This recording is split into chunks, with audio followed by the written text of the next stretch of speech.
Hello दोस्तों, welcome to transition classes. तो friends, आशा राखું છું તમે બધા મજામાં છો, મસ્ત છો। ડિપ્લોમા સેમેસ્ટર 6 જેટલા પણ વિદ્યાર્થી મિત્રો જીટીયુ ની અંદર સ્ટડી કરી રહ્યા છે, બરાબર, તો ઇલેક્ટ્રિકલ બ્રાન્ચની અંદર તો એ લોકોને ગ્રીન ટેકનોલોજી નામનો એક સબ્જેક્ટ આવી રહ્યો છે, બરાબર। હવે આ વિષયના મોસ્ટ આઈએમપી ક્વેશ્ચનની આપણે આ વિડીયોની અંદર ચર્ચા કરવાની છે। ટૂંક સમયમાં તમારી એક્ઝામ આવવાની છે, તો એના માટે અત્યારથી જ તમે પ્રિપેર કરી શકો। શું વાંચવું એ તમને બેઝિક આઈડિયા હોય, મોસ્ટ આઈએમપી હું તમને કહી દઉં ને એટલું તમે વ્યવસ્થિત રીતે પ્રિપેર કરી શકો તો સારા જે વિદ્યાર્થી મિત્રોને સારો સ્કોર કરવો છે એ સારો સ્કોર કરી શકે છે, બરાબર। અને જે લોકોએ તૈયારી ન કરી હોય તો બેઝિક જેટલું હું કહું એટલું વ્યવસ્થિત રીતે તૈયાર કરી લે તો એટલીસ્ટ એ પાસ થઈ જાય, બરાબર। ટોટલ તમારે ગ્રીન ટેકનોલોજી છે, ઇઝી સબ્જેક્ટ છે, 4 ચેપ્ટર એની અંદર આપેલા છે, બરાબર। અને એમાંય તમે જુઓ તો કે હવે બીજું ને ત્રીજા નંબરનું જે સોલાર અને વિન્ડ વાળું છે એ જ સૌથી વધારે મોસ્ટ વેટેજ વાળું છે। સોલાર છે એ 30 માર્કનું પૂછાય છે અને વિન્ડ છે એ 20 માર્કનું પૂછાય છે, એટલે બધું ફોકસ જો એના ઉપર કરો ને તોય તમે સારો એવો સ્કોર કરી શકો છો, બરાબર। હવે 1 બાય 1 આપણે સ્ટાર્ટ કરતા જઈએ। સૌથી પહેલા નંબરમાં આપણે જોઈએ ચેપ્ટર નંબર 1। હવે ચેપ્ટર નંબર 1 તમે જુઓ છો તો ચેપ્ટર નંબર 1 નું નામ શું છે? રિન્યુએબલ એનર્જી રિસોર્સિસ, બરાબર। રિન્યુએબલ એનર્જી રિસોર્સિસ છે, 10 માર્કનું વેટેજ ધરાવે છે, બરાબર। એટલે આની અંદરથી તમારે 10 માર્કનું પૂછાય છે, ઓકે। એટલે ઓવરઓલ તમે આમ જુઓ ને તો 4 કે 5 ક્વેશ્ચન વ્યવસ્થિત રીતે તૈયાર કરો ને તો 10 માર્ક તમને એમાંથી મળી જાય, બરાબર। સૌથી પહેલા નંબરનો ક્વેશ્ચન તમને પૂછાય છે ફોસાઇલ ફ્યુલ્સ અને ઇમ્પેક્ટ ઓન એન્વાયરમેન્ટ, બરાબર। તો કે ફોસાઇલ ફ્યુલ્સ શું છે અને એની એન્વાયરમેન્ટલ ઉપર ઇમ્પેક્ટ અસર શું થાય છે એ આપણે જણાવવાની છે, બરાબર। 3 માર્કમાં પૂછાયેલો ક્વેશ્ચન છે। પાછલા જે પેપર છે, બરાબર, તો એ પેપર છે એ હું તમને ડિસ્ક્રિપ્શનમાં આપી દઉં છું। એ પેપર પ્રમાણે જ મેં અહીંયા બધા માર્ક લખેલા છે, ભાઈ 3 માર્ક 4 માર્ક જેમાં પૂછાયેલું છે રેડ કલરની બોલપેનથી લખેલું છે, બરાબર। તો એ તમને આઈડિયા આવતો જશે કે ભાઈ આટલા માર્કમાં આ ક્વેશ્ચન પૂછાયેલો છે, બરાબર। હવે ફોસાઇલ ફ્યુલ્સ અને ઇમ્પેક્ટ ઓન એન્વાયરમેન્ટ 3 માર્કની અંદર પૂછાયેલો ક્વેશ્ચન છે, ઓકે। એટલે આપણા માટે આઈએમપી ક્વેશ્ચન થઈ ગયો। ત્યાર પછી advantages application of hydrogen fuel, બરાબર। હાઇડ્રોજન ફ્યુલ શું છે? એટલે જનરલી તમે આખો ક્વેશ્ચન વ્યવસ્થિત રીતે તૈયાર કરી લો તોય તમને ફાયદો થઈ જાય। હાઇડ્રોજન ફ્યુલ શું છે, એના એડવાન્ટેજીસ શું છે, બરાબર। ત્યાર પછી તમે જુઓ તો કે ભાઈ એની એપ્લિકેશન શું છે, એની કેરેક્ટરિસ્ટિક શું છે, એ બધું બેઝિક તમે કરી લો તો 3 થી 4 માર્કમાં પૂછાયેલો ક્વેશ્ચન છે, ઓકે। એટલે આ તમારા માટે બીજા નંબરનો મોસ્ટ આઈએમપી ક્વેશ્ચન થઈ ગયો। ત્યાર પછી ગ્રીન હાઇડ્રોજન અને બ્લુ હાઇડ્રોજન આ બે સાથે મળીને તમને 4 માર્કમાં પૂછાયેલા છે। ગ્રીન હાઇડ્રોજન અને બ્લુ હાઇડ્રોજન સાથે મળીને 4 માર્કમાં પૂછાયેલા છે અને ગ્રે હાઇડ્રોજન છે એ 3 માર્કમાં પૂછાયેલો ક્વેશ્ચન છે, બરાબર। ત્યાર પછી બાયોફ્યુલ્સ છે એ 3 માર્કની અંદર ક્વેશ્ચન પૂછાયેલો છે। એટલે જનરલી તમે જુઓ તો કે ભાઈ આજે તમે 5 ક્વેશ્ચન વ્યવસ્થિત રીતે તમે કરી લો, 4 કે 5 ક્વેશ્ચન જેટલા બનતા હોય તો તમારે આનાથી આ જે ચેપ્ટર 1 છે એની અંદરથી 10 માર્ક આવવાની સંભાવના થઈ જાય। બહુ વધારે કાંઈ બીજું કાંઈ વાંચવાની જરૂર નથી। એની અંદર જે ટેબલ્સ ને ડેટા જે બધું આપેલું છે એનર્જીના અલગ અલગ એ આપણા માટે ખાલી એક વાંચવા પૂરતા ડેટા આપણા શું કે સમજવા માટે જરૂરી છે। બાકી એવી એક્ઝામની અંદર આપણે યાદય ન રાખી શકીએ, બરાબર, કે ભાઈ કયા રાજ્યનું કેટલું મેગાવોટ જનરેશન છે એવું બધું આપણે કાંઈ એટલું બધું ઇમ્પોર્ટન્ટ નથી। આપણા માટે આ 5 કે 4 ક્વેશ્ચન જે બને છે એ વ્યવસ્થિત રીતે તમે તૈયાર કરી લો, 10 માર્ક તમને રોકડા મળી જશે, બરાબર। હવે એના પછી ચેપ્ટર નંબર 2 સોલાર એનર્જી 30 માર્કનું તમારું ચેપ્ટર છે। એટલે સૌથી વધારે વેટેજ છે ને એ સોલાર એનર્જીનું છે, બરાબર। એટલે આમાં ઉપર તમારે સૌથી વધારે ફોકસ કરવાનું છે। એકદમ ઇઝી ચેપ્ટર છે, બરાબર। તમે ખાલી વ્યવસ્થિત રીતે તૈયાર કરો તો 30 માંથી 30 રોકડા માર્ક તમે લાવી શકો છો, ઓકે। સૌથી પહેલા નંબરનો ક્વેશ્ચન છે સોલાર ટર્મિનોલોજીસ, બરાબર। સોલાર ટર્મિનોલોજીસ છે તો આની અંદર જે સોલારની જે વ્યાખ્યાઓ છે એ તમારે તૈયાર કરવાની છે। જનરલી તમે જુઓ short circuit current, open circuit voltage, field factor, efficiency, બરાબર। આ જે 4-5 મેઇન વ્યાખ્યાઓ છે, solar cell, solar photovoltaic effect, આ અમુક જે 4-5 વ્યાખ્યાઓ છે એ પરફેક્ટ કરી લો એટલે એમાંથી 2-3 માર્કમાં 3 માર્ક કે 4 માર્કની અંદર પૂછાય તો એ તમને આવડી જાય। એટલે સોલાર ટર્મિનોલોજી મેં તમને કીધું છે જનરલી બુકની અંદર 10 વ્યાખ્યાઓ છે પણ આપણે બધી વાંચી લેવાની। પણ મોસ્ટ આઈએમપી મેં તમને કીધી કે ભાઈ open circuit voltage, short circuit, બરાબર, કરંટ, ત્યાર પછી આપણે ફિલ્ડ ફેક્ટર છે, એફિશિયન્સી છે, ફોટોવોલ્ટેઇક ઇફેક્ટ છે, તો આ બધું તમને આરામથી તમને 3-4 માર્ક અપાવી શકે છે। પછી સોલાર ઇરેડિયન્સ, બરાબર, બીજા નંબરનો ક્વેશ્ચન છે, પરીક્ષામાં પૂછાયેલો ક્વેશ્ચન છે, 4 માર્કમાં પૂછાયેલો ક્વેશ્ચન છે। સોલાર ઇરેડિયન્સ શું છે મતલબ કે ભાઈ, બરાબર। ત્યાર પછી એની અંદર જ ડીએનઆઈ, ડીએચઆઈ અને જીએચઆઈ, બરાબર। ડીએનઆઈ એટલે થઈ જશે ડાયરેક્ટ નેચરલ ઇરેડિયન્સ, બરાબર। ડાયરેક્ટ નેચરલ કયો તો પણ ચાલશે, ઓકે, અથવા નોર્મલ કયો તો પણ ચાલશે। બીજા નંબરનું છે ડિફ્યુઝ હોરિઝોન્ટલ ઇરેડિયન્સ અને ત્રીજા નંબરનું છે જીએચઆઈ, ગ્લોબલ હોરિઝોન્ટલ ઇરેડિયન્સ। આ ત્રણેય એની અંદર જ આવી જાય છે, સોલાર ઇરેડિયન્સની અંદર આવી જાય છે। એટલે આની વ્યાખ્યા અલગ તમને પૂછી શકે કે ભાઈ ડીએનઆઈ, ડીએચઆઈ ને જીએચઆઈ સમજાવો 3 માર્કની અંદર, બરાબર, અથવા સોલાર ઇરેડિયન્સ પૂછે તો એની અંદર તમારે સમજાવવાનું થશે। અને સાથે સાથે અમુક સમયે આનો જે સંબંધ છે બરાબર, ત્રણે ત્રણ વચ્ચે શું રિલેશન છે એ પણ તમને પૂછી શકે છે. ઓકે, કારણ કે જનરલી અત્યાર સુધી 2 જ પેપર લેવાયેલા છે જીટીના, એટલે 2 પેપરમાં તો આપણે જોઈ શકીએ કે ભાઈ એટલું બધું આમાં રિલેશન નહીં પૂછેલો નથી, પણ બની શકે ભવિષ્યની અંદર પૂછી શકે. તો રિલેશન જે છે આ ત્રણેય વચ્ચેનો એ તમારે ખાસ પાકો કરી લેવાનો થશે. ઓકે, હવે એના પછી working of solar cell, most IMP question છે બરાબર. સોલાર સેલનું વર્કિંગ પ્રિન્સિપલ કયો, વર્કિંગ કયો, સોલાર સેલનું વર્કિંગ બરાબર 4 માર્કની અંદર ક્વેશ્ચન પૂછાયેલો છે, એટલે મોસ્ટ આઈએમપી તમારા માટે થઈ શકે. પછી types of solar cell, solar સેલના પ્રકાર બરાબર. તો કે સોલાર સેલના કેટલા પ્રકાર છે એ તમારે સમજાવવાના છે. તો કે આપણને ખબર છે પોલીક્રિસ્ટલાઇન બરાબર, ત્યાર પછી મોનોક્રિસ્ટલાઇન, ઓકે, એમોર્ફસ છે, થિન ફિલ્મ છે, બાયોફિશિયલ છે. આ જે 4-5 છે એ મોસ્ટ આઈએમપી છે. પછી અલગ અલગ બુકની અંદર તો 7-8 પ્રકાર આપેલા છે, પણ જનરલી આપણે જે મેઇન છે એ ટાઈપ્સ ઓફ સોલાર સેલ તમારે તૈયાર કરી લેવાના થશે. એટલે એમાંથી તમને ક્વેશ્ચન આવી શકે છે. તમને કદાચ ડાયરેક્ટ 3 માર્કમાં ક્વેશ્ચન એવો પૂછી લે કે ભાઈ પોલીક્રિસ્ટલાઇન અને મોનોક્રિસ્ટલાઇન સોલાર સેલ સમજાવો. ઓકે, તો એ તમને પૂછાય. એટલે આ ક્વેશ્ચન પૂછાણો નથી, પણ મેઇન વસ્તુ એ છે કે હવે શક્યતા ખરી કે પૂછાઈ શકે, એટલે આપણે વાંચેલું હોવું જોઈએ. પછી મોસ્ટ આઈએમપી ક્વેશ્ચન તમે જુઓ, પોલીક્રિસ્ટલાઇન અને મોનોક્રિસ્ટલાઇનની કમ્પેરિઝન છે એ 7 માર્કમાં પૂછાયેલી છે. પેપરની અંદર 7 માર્કમાં પૂછાયેલી છે બરાબર. તો એટલે આપણા માટે મોસ્ટ આઈએમપી છે, ખાસ ધ્યાન રાખી લેજો. સ્ટાર કરી દઉં છું, પાકું કરીને જ જવાનું છે બરાબર. પોલીક્રિસ્ટલાઇન મોનોક્રિસ્ટલાઇનની કમ્પેરિઝન, ઓકે, 7 માર્કની અંદર પૂછાયેલો ક્વેશ્ચન છે. ત્યાર પછી તમે જો સોલાર સેલ, સોલાર મોડ્યુલ ને સોલાર એરે 7 માર્કમાં પૂછાયેલો ક્વેશ્ચન છે. સોલાર સેલ શું છે એની આમ તમે જો તો બેઝિક એની વ્યાખ્યા કરો. સોલાર મોડ્યુલ સમજાવવાનું છે, સોલાર એરે તમારે સમજાવવાનું છે, આકૃતિ સાથે તમારે સમજાવવાનું થાય, એટલે તમને 7 માર્કમાં પૂછાયેલો ક્વેશ્ચન છે. જનરલી કદાચ 4 માર્કમાં પૂછી લઈને તોય કંઈ વાંધો નથી બરાબર, કારણ કે બહુ એટલો મોટો ક્વેશ્ચન નથી, પણ 7 માર્કમાં પૂછી લીધો છે તો આપણા માટે એમ કહી શકાય કે ભાઈ રોકડા માર્ક છે બરાબર. એટલે સોલાર સેલ શું છે, સોલાર મોડ્યુલ શું છે અને સોલાર એરે 7 માર્ક. ત્યાર પછી તમે જો series parallel connection of solar cell. હવે આપણને રજિસ્ટર સિરીઝ પેરેલલ આવડે છે, તો એવી જ રીતના આપણે સોલાર સેલનું સિરીઝ ને પેરેલલ કનેક્શન કરવાનું છે બરાબર. તો એ ક્વેશ્ચન તમને 4 માર્કની અંદર પૂછાયેલો છે બરાબર. અહીંયા જેટલા પણ રેડ કલરથી લખેલા છે બધા ક્વેશ્ચન પૂછાયેલા ક્વેશ્ચન છે પેપરની અંદર બરાબર. એટલે આ પણ આપણા માટે એકદમ ઈઝી ક્વેશ્ચન થઈ શકાય બરાબર. આમ તમે જોતા હો તો કંઈ આમાં એટલું અઘરું નથી, રોકડા માર્ક મળતા જાય એવા ક્વેશ્ચન છે. ઓકે, ત્યાર પછી તમે જુઓ તો કે અહીંયા તમને ક્વેશ્ચન આપેલો છે એમપીપી, મેક્સિમમ પાવર પોઈન્ટ બરાબર. ત્યાર પછી પીવી કેરેક્ટરિસ્ટિક, આ બે ભેરા મળીને 7 માર્કમાં પૂછાયેલો ક્વેશ્ચન છે. ઓકે, એટલે આમ તમે જુઓ ને આ 7 માર્ક બરાબર અથવામાં બનતા હોય છે, પણ આપણે અહીંયા અત્યારે બેન વસ્તુ શું છે ભાઈ, પેપર સ્ટાઇલ અલગ થતી રહેતી હોય, નવું પેપર કાઢે તો એમાં કદાચ ફરજિયાતમાં આવી જાય, અથવા તમે વાંચીને ગયા હોય તો તમને આવડતું હોય તો એ તમને ફાયદો થઈ શકે બરાબર. એટલે એમપીપી મેક્સિમમ પાવર પોઈન્ટ અને પીવી કેરેક્ટરિસ્ટિક્સ બરાબર. પીવી કેરેક્ટરિસ્ટિક બે ભેરા થઈને 7 માર્કમાં, પણ સાથે સાથે હવે આપણે આઈવી કેરેક્ટરિસ્ટિક્સ પણ પાકી કરી લેવાની છે. એટલે હજી વખતે કદાચ ફેરફાર કરે તો આપણને વાંધો ન આવે. આઈવી કેરેક્ટરિસ્ટિક કદાચ તમને 3 માર્કની અંદર પણ પૂછી શકે છે, ભાઈ સોલાર સેલની આઈવી કેરેક્ટરિસ્ટિક સમજાવો, અથવા તમને ડાયરેક્ટ પીવી પૂછી લે કે ભાઈ સોલાર સેલની પીવી કેરેક્ટરિસ્ટિક સમજાવો. સિમ્પલ વસ્તુ થઈ ગઈ બરાબર.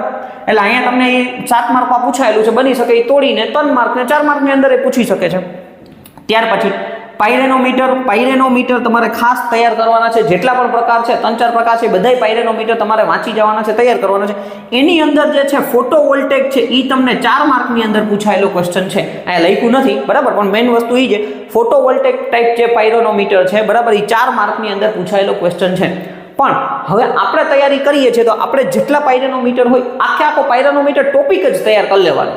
એટલે પરીક્ષાની અંદર કદાચ હજી વખતે બીજું પૂછી લે, બીજા ટાઈપ પૂછી લે આપણને ડાયરેક્ટ, તો આપણે વાંધો ન આવે બરાબર. બાકી ફોટોવોલ્ટેક તો એક વખત વાંચી જ લેવાનું છે, પણ પાયરેનોમીટર ટોપિકમાંથી ક્વેશ્ચન આવે છે એ આપણે મગજની અંદર હોવું જોઈએ. ત્યાર પછી તમે જો solar inverter, most IMP question છે. સોલાર ઇન્વર્ટર બરાબર, જેટલા પ્રકારના સોલાર ઇન્વર્ટર છે ને બધાય આપણે પાકા કરી લેવાના છે. આ આખો ટોપિક આપણે પાકો કરી લેવાનો છે. પણ એની અંદર હાઇબ્રિડ ઇન્વર્ટર તમને 4 માર્કમાં પૂછાયેલો છે બરાબર. એટલે હાઇબ્રિડ ઇન્વર્ટર 4 માર્કની અંદર પૂછાયેલું છે, એટલે એ તો પાકું કરી જ લેવાનું. પણ એના ઉપરાંત જે બીજા જે છે સ્ટેન્ડ અલોન છે, ઓફ ગ્રીડ છે, ઓન ગ્રીડ છે, એ બધાય આપણે વ્યવસ્થિત રીતે તૈયાર કરી લેવાના. એટલે આપણે આજી વખતે પૂછાય તો વાંધો ન આવે બરાબર. પછી 12મો ક્વેશ્ચન છે ઇન્વર્ટરની સાઇઝ અને બેટરી કેપેસિટી. જો આ જે ક્વેશ્ચન છે એ પૂછાયેલા નથી, મારી રીતે હું તમને આઈએમપી કહું છું કે ઇન કેસ હવે પેપર બદલાવે, કારણ કે આની પહેલાં જ નવો ઇન્ટ્રોડ્યુસ સબ્જેક્ટ છે એ ગયા વર્ષે જ ઇન્ટ્રોડ્યુસ થયો હતો, એટલે 2 પેપર અત્યાર સુધી લેવાયેલા છે. તો હવે બની શકે કે થોડુંક એ લોકો ફેરફાર કરે તો ઇન્વર્ટરની સાઇઝમાંથી તમને ક્વેશ્ચન પૂછી શકે કે ભાઈ ઇન્વર્ટરની સાઇઝ કેટલી રાખવી જોઈએ. તો એક બેઝિક નાનકડો દાખલો તમને આની અંદરથી આવી શકે છે. હવે એ 4 માર્કમાં પણ પૂછી શકે છે, 7 માર્કમાં પણ પૂછી શકે છે, બરાબર. એ ઉપરાંત એની સાથે સાથે બેટરીની કેપેસિટી શું રાખવી એ પણ તમને પૂછી શકે છે, બરાબર. તો આ આપણે તૈયાર કરી લેવું જોઈએ. પૂછાતું નથી, 2 પેપરની અંદર તો નથી પૂછાયેલું, પણ મારી રીતે મને એવું લાગે છે ભવિષ્યની અંદર પૂછાઈ શકે, તો એના માટે આપણે તૈયાર કરેલું હોય તો વાંધો ના આવે. 1 કે 2 દાખલા બુકની અંદર આપેલા છે, વ્યવસ્થિત રીતે તૈયાર કરી લ્યો તો તમને વાંધો નહીં આવે, બરાબર. પછી 13મો ક્વેશ્ચન છે ટિલ્ટ એંગલ, ઝેનિથ એંગલ ને એઝિમુથ એંગલ અથવા એઝમથ એંગલ, બરાબર. હવે આ એંગલ છે આ અત્યાર સુધી પૂછાયેલા નથી, પણ આપણે ખાસ તૈયાર કરી લેવાના થશે. એની વચ્ચેના જે રિલેશન છે, બેઝિક વસ્તુઓ છે એ તમારે વાંચીને વયું જવાનું. એટલે મે બી કદાચ જો ઇન કેસ ક્વેશ્ચન આવી જાય તો તમને એવું ન થાય કે યાર હાવ નથી આવડતું, કંઈક લખીને આવો તો આપણને માર્ક મળે, નકર પછી અથવા તો છે જ, બરાબર. એટલે આ 13 ક્વેશ્ચન જો તમે વ્યવસ્થિત રીતે તૈયાર કરી નાખો છો તો તમને ટોટલ 30 માંથી 30 માર્ક આવવાની શક્યતા છે. વ્યવસ્થિત રીતે જો તમે એક જ ચેપ્ટર, અને જેટલા પણ વિદ્યાર્થી મિત્રો એવા હોય કે જેની તૈયારી ઓછી હોય તો એ લોકો માટે તો ખાસ તમારે ધ્યાન દેવાનું છે કે ભાઈ આ ચેપ્ટર મોસ્ટ આઈએમપી છે, કે ભાઈ તમે વ્યવસ્થિત રીતે એ તમે તૈયાર કરી લ્યો તો તમને પ્રોબ્લેમ ન આવે અને પાસ થવાના ચાન્સીસ વધી જાય, બરાબર. એટલે અહીંયા તમે ખાસ જુઓ, જેટલા પણ 7-7 માર્ક વાળા ક્વેશ્ચન છે એ ખાસ ફૂલ કડકડાટ પાકા કરી લેવાના છે. ઓકે, ત્યાર પછી તમે ચેપ્ટર નંબર 3 ઉપર જોઈએ, વિન્ડ એનર્જી. 20 માર્કનું ચેપ્ટર છે. વિન્ડ એનર્જી છે એ કેટલા માર્કનું? 20 માર્કનું ચેપ્ટર છે, બરાબર. હવે એની અંદર તમે જો 8 આપણા ક્વેશ્ચન બને છે, બરાબર. સૌથી પહેલા વિન્ડ એનર્જી ટર્મિનોલોજી, બરાબર. તો જેવી રીતના સોલાર ટર્મિનોલોજી એવી જ રીતના વિન્ડ એનર્જી ટર્મિનોલોજી છે. તો એની અંદર cutting speed, cutout speed, rated power, બરાબર. આવી જે 3-4 વ્યાખ્યાઓ છે એ ખાસ મોસ્ટ આઈએમપી તમારે કરી લેવાની છે, એટલે તમને પ્રોબ્લેમ ના આવે. સ્વેપ્ટ એરિયા છે ને એવો બધો ક્વેશ્ચન પૂછાય છે તો એ તમને 3-4 માર્ક અપાવી શકે છે. ત્યાર પછી વિન્ડ પાવર ઇક્વેશન. તો વિન્ડ પાવરના ઇક્વેશન તમારે સમજાવવાનું છે, એ તમને 3 માર્કની અંદર પૂછાયેલું છે. પછી વિન્ડ પાવર કર્વ, બરાબર. જો વિન્ડ પાવર કર્વ પૂછાયેલો છે, મે બી 4 માર્કમાં પૂછાયેલો છે, એમ લખેલું નથી, એટલે આપણે અહીંયા 3-4 માર્ક આવી રીતના લખી નાખીએ, બરાબર. વિન્ડ પાવર કર્વ તમારે દોરીને સમજાવવાનો છે. ઓકે, એટલે આઈએમપી ક્વેશ્ચન છે. એનિમોમીટર, ખાસ ધ્યાન રાખજો, એનિમોમીટર બધા જ પ્રકારના એનિમોમીટર તમારે કરી નાખવાના છે, પૂછાય છે, બરાબર. અલ્ટ્રાસોનિક છે, અલગ અલગ બીજા જેટલા પણ એનિમોમીટર છે તો એ બધા એનિમોમીટર છે એ તમારે તૈયાર કરી લેવાના છે. 3 થી 4 માર્કની અંદર પેપરની અંદર તમે જોશો તો 2 થી 3 એનિમોમીટર તમને પૂછાયેલા છે. ડન. ત્યાર પછી તમે જુઓ તો કે મોસ્ટ આઈએમપી ક્વેશ્ચન છે HAWT, horizontal axis wind turbine. HAWT 7 માર્કની અંદર પૂછાયેલો ક્વેશ્ચન છે, બરાબર. તમને ક્વેશ્ચન એવો પૂછાયેલો છે ભાઈ હોરિઝોન્ટલ એક્સિસ વિન્ડ ટર્બાઇન સમજાવો, 7 માર્ક. તો એકદમ ઈઝી ક્વેશ્ચન છે અને રોકડા માર્ક છે. ત્યાર પછી HAWT અને VAWT ની કમ્પેરિઝન, બરાબર. તો કે ભાઈ હોરિઝોન્ટલ એક્સિસ વિન્ડ ટર્બાઇન અને વર્ટિકલ એક્સિસ વિન્ડ ટર્બાઇન ની કમ્પેરિઝન સમજાવો. આ 4 થી લઈને 7 માર્કની અંદર પૂછાઈ શકે છે, પૂછાયેલો નથી પણ મે બી બની શકે કે ભાઈ ભવિષ્યમાં પૂછી શકે છે, બરાબર. પછી 7મો ક્વેશ્ચન તમને સેવનિયસ ટાઈપ અને ડેરિયસ ટાઈપ વિન્ડ ટર્બાઇન, આ બે સાથે મળીને 7 માર્કમાં પૂછાયેલો ક્વેશ્ચન છે, બરાબર. સેવનિયસ ટાઈપ અને Darius type turbine, wind turbine જે છે એ બે સાથે મળીને 7 માર્કમાં પૂછાયેલા છે. તો એટલે ઓલ જો મેં જોવા જાઉં તો ખાલી તમે ટર્બાઇનનો જે વિષય છે ને એ પ્રોપર ટોપિક તૈયાર કરી લ્યો એટલે આ તમારે બધું કવર થઈ જાય. ઓકે, ત્યાર પછી 8મો question, types of wind turbine electrical generator. હવે types of wind turbine electrical જનરેટરની અંદર તમે જુઓ ને તો આ જે 3 છે ને એ એક જ પેપરની અંદર 3 પૂછાયેલા છે. SCIG squirrel cage induction generator, DFIG double fed induction generator, WR wound rotor synchronous generator. આ 7-7 માર્કમાં એક જ પેપરની અંદર પૂછાયેલા છે. જો તમે ખાલી આ types of wind turbine electrical generator ખાલી પાકા કરી લ્યો છો તો 7 તેરીને 21 માર્ક થયા. આમાં એક અથવામાં આવે છે તો એ 2 એટલે ટોટલ તમારા 14 માર્ક તો તમને રોકડા મળે જ છે. એક ટોપિક પાકો કરો છો તો તમને 14 માર્ક રોકડા મળે છે, બરાબર. એટલે 20 માર્કનું તમે ગણતરી કરો છો તો 20 થી વધારે માર્કનું પૂછાતું હોય છે તો તમને રોકડા માર્ક અહીંથી મળે છે. એટલે 3 તમારે ખાસ પાકા કરી લેવાના છે. નીચેના 2 ટોટલ આપણી પાસે 5 પ્રકારના ટર્બાઇન છે, બરાબર. હવે જનરેટર તો આ WRIG એટલે વાઉન્ડ રોટર ઇન્ડક્શન જનરેટર અને પરમેનન્ટ મેગ્નેટ સિંક્રોનસ જનરેટર, આ પણ ખાસ વાંચી જાજો.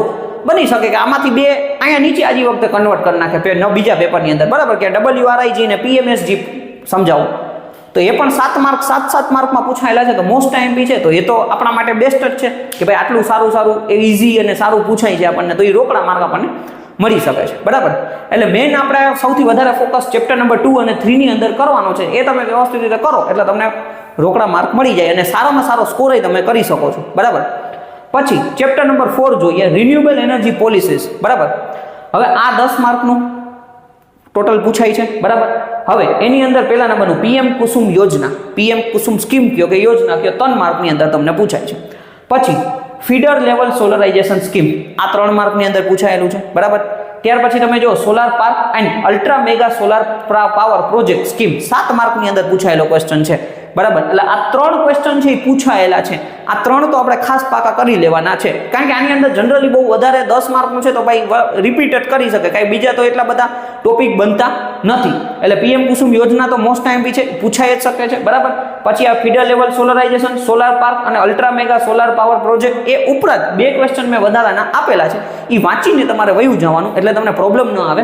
પહેલા નંબરનું છે વિન્ડ સોલાર હાઇબ્રિડ પોલિસી, ખાસ તમારે પાકું કરી જવાનું છે. આ આઈએમપી છે, વિન્ડ સોલાર હાઇબ્રિડ પોલિસી જે એ આઈએમપી છે, ખાસ તમને કહી દઉં છું, સ્ટાર કરી નાખું છું. પછી નેશનલ ગ્રીન હાઇડ્રોજન મિશન, આ 2 ક્વેશ્ચન છે એ પૂછાયેલા નથી પણ બની શકે ભવિષ્યમાં પૂછાઈ શકે છે, બરાબર. તો એટલે વાંચીને વયું જવું, એટલે આ 5 ક્વેશ્ચન કરો તો તમને 10 માર્ક મળી જાય છે, બરાબર. સેમ આની અંદર એ 4 અથવા 5 ક્વેશ્ચનની ગણતરી કરો એટલે એ તમારા 10 માર્ક કવર થાય છે. 10 ને 10 20 માર્ક તમારું ટોટલ આથી થશે. બાકીના 2 ચેપ્ટર જે છે એ તમારા 50 માર્કનું કવર કરે છે, બરાબર. એટલે આ આઈએમપી છે, વ્યવસ્થિત રીતે તમારે અત્યારથી જ પાકા કરવાના ચાલુ કરી દો. રોજના 3-4 ક્વેશ્ચન કરો ને તો એ પરીક્ષા આવતા તમારું કવર થઈ જાય, બરાબર. હવે સૌથી મહત્વની વસ્તુ એ છે કે ભાઈ ઘણા બધા વિદ્યાર્થી મિત્રોએ તૈયારી ન કરેલી હોય પરીક્ષાના, એમ સમજી લ્યો કે માનો કે 10 દિવસ 15 દિવસ સુધી કંઈ વાંચ્યું ન હોય, તો એના માટે હવે શું કરવું, બરાબર. કે ભાઈ હવે ખાલી પાસ થવું છે, એના માટે આપણે શું કરવું? તો એના માટે આપણે ખાસ હું જેટલું કહું છું એ તમે ખાસ કરી નાખો, બરાબર. સૌથી પહેલા તમે જો વર્કિંગ ઓફ સોલાર સેલ, બરાબર, આ ક્વેશ્ચન નંબર 1 કહી દઈએ. પછી બીજા નંબરનું તો કે ભાઈ પોલીક્રિસ્ટલાઇન મલ્ટી ક્રિસ્ટલાઇન, ત્યાર પછી તમે આ સિરીઝ પેરેલલ વાળા આ 2 ક્વેશ્ચન કરી નાખો, બરાબર. 3 એના પછી તમે જુઓ તો કે ભાઈ તમે સીધા આવી જાઓ ક્યાં, તો કે ટાઈપ્સ ઓફ ઇન્વર્ટર. ઇન્વર્ટર ખાસ કરી નાખો, ક્વેશ્ચન નંબર 4 કરી નાખીએ, ઇન્વર્ટર્સ, બરાબર. ટાઈપ્સ ઓફ ઇન્વર્ટર, એકાદું ઇન્વર્ટર્સ તો હશે ને હશે, બરાબર. તો એટલે આને આટલું તમે વ્યવસ્થિત રીતે કરી નાખો, 4 ક્વેશ્ચન તમે કરો, બરાબર. Working of solar cell, types of solar cell વાંચી નાખો તો ઠીક છે, નકર કમ્પેરિઝન તો ખાસ કરી જ નાખજો. Solar cell, solar module, solar array, series parallel connection of solar cell, બરાબર. આ પીવી કેરેક્ટરિસ્ટિક, આઈવી કેરેક્ટરિસ્ટિક જો તમારાથી થઈ જાય, બરાબર, આવડી જાય તો ઠીક છે, એ કરી નાખજો. બાકી સોલાર ઇન્વર્ટર્સ તમે ખાસ કરી નાખો. ચેપ્ટર નંબર 3 ની અંદર તમે જુઓ તો કે ભાઈ સૌથી પહેલા તો તમારે આ જ કરી નખાય, બરાબર. Types of generator, turbine generator, turbine electrical generator, આ 5 પાકા કરી લેવાય, બરાબર. 5 પાકા કરી નાખો, એમાંથી તમને ખબર છે ભાઈ 14 માર્ક તો રોકડા જ છે, બરાબર. ત્યાર પછી તમે ખાસ આ હોરિઝોન્ટલ એક્સિસ વિન્ડ ટર્બાઇન કરી નાખો, ઓકે. વિન્ડ પાવર કર્વ અને વિન્ડ પાવર ઇક્વેશન, આટલું તો ખાસ તમે કરી નાખશો તોય તમે આરામથી પાસ થઈ જશો, બરાબર. અને આની અંદર તમે જુઓ તો બાયોફ્યુલ્સ છે, ગ્રીન હાઇડ્રોજનના અથવા હાઇડ્રોજન ફ્યુલ્સના તમે એડવાન્ટેજીસ ને એવું બધું કરી નાખો તો બેસ્ટ છે. પણ જો ઇનકેસ ખાલી પાસ થવા જવા હાવ વાંચ્યું ન હોય તો એવા વિદ્યાર્થીએ પહેલાં આ 2 ઉપર વધારે ફોકસ કરવું, ત્યાર પછી ટાઈમ વધે અને જો એ વાંચી શકતા હોય, યાદ રહી શકતું હોય તો તમારે આ 2 જે આપણા સબ્જેક્ટ છે, મતલબ કે આપણા જે ચેપ્ટર છે એના ઉપર તમારે ધ્યાન દેવું જોઈએ, બરાબર. એટલે આટલું આઈએમપી છે, વ્યવસ્થિત રીતે તમે અત્યારથી જ તૈયારી કરવાનું ચાલુ કરી દો એટલે તમને વાંધો નહીં આવે, બરાબર. આપણું એક વોટ્સઅપ ગ્રુપ બનાવેલું છે ડિપ્લોમા સેમેસ્ટર 6 ના વિદ્યાર્થી મિત્ર માટે, તો એની અંદર તમે ખાસ જોડાઈ જાજો. ડિસ્ક્રિપ્શનની અંદર એમાં લિંક આપેલી છે, તો ત્યાંથી તમે ડાયરેક્ટ જોઈન થઈ શકો છો. એટલે પરીક્ષાને લગતી અથવા જે કંઈ પણ નવા વિડીયો આવે તો એની અંદર તમને લિંક મોકલી દઈશ, એટલે તમને આઈડિયા આવતો જાય. કાંઈ મટીરિયલ્સની જરૂર હોય તો મને મટીરિયલ્સ મળશે તો એ પણ એની અંદર મોકલી દઈશ, એટલે તમને એમાંથી ઘણો બધો ફાયદો થઈ શકે છે, ઓકે. હવે હું સાઈડમાં વયો જાઉં છું, તમારે સ્ક્રીનશોટ લેવો હોય તો તમે સ્ક્રીનશોટ લઈ શકો છો, ઓકે. Thank you friends.